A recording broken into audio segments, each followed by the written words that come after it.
Hello everyone, myself Babita Ashri, Assistant Professor, Department of Computer Science and Engineering. So today we are going to discuss about compilation and linking process. So what is compilation? So the process of converting the source code into an object code. So object code means nothing but it's a machine code. So the process of converting the source code into machine code is said to be as a compilation, which is done with the help of compiler. So the compiler checks the source code for the syntactical error, and if the source code is error free, which means the source code which don't have any errors means then it generates the machine code. So here is the example for source code. That is, we will declare main function, we will print the hello java 3 point program. So in this, the source code of C program will be converted into an means generated into an object code. The compilation process converts the source code taken as input into the object code or machine code. So the compilation process can be divided into 4 steps: pre-processing, compiling, assembling, linking.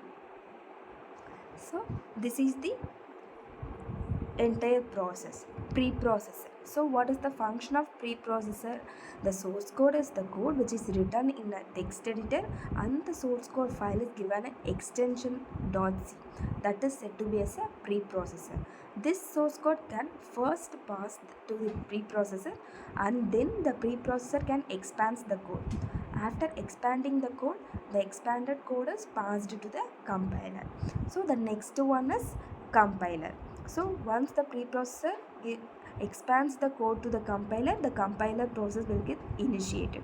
So the code which expanded by the preprocessor passed to the compiler converts this code into an assembly code, which means compiler converts the preprocessor code into assembly code. So the next one is assembler. So here the assembler, so the compiler gives the converts the code, preprocessor code into assembly, expanded code into assembly code. Then the assembler process will get initiated.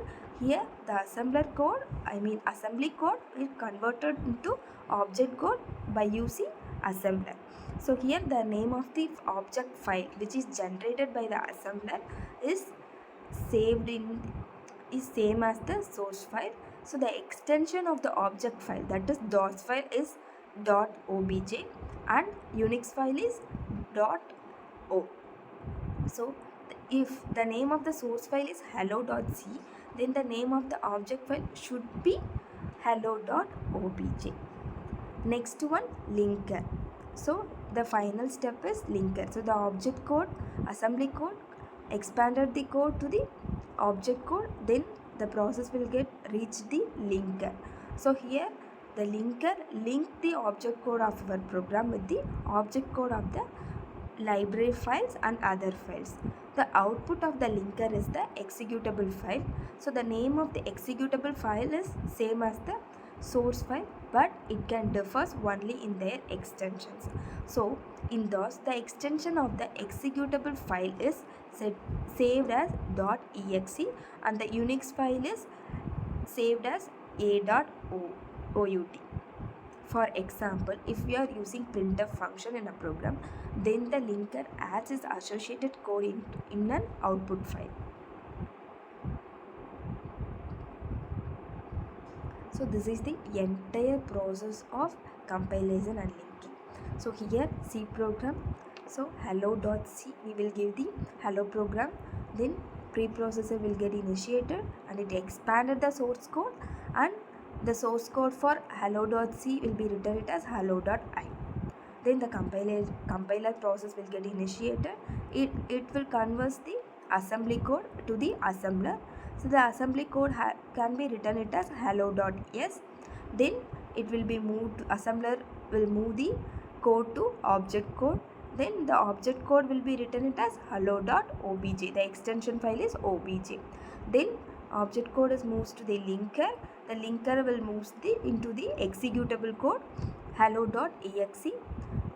The executable file will be saved it as .exe. Then the loader loads the entire program and the execution process will get started.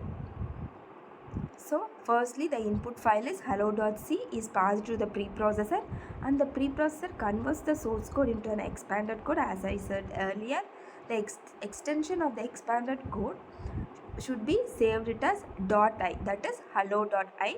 Then the expanded source code is passed to the compiler, and the compiler converts the expanded source code into assembly code.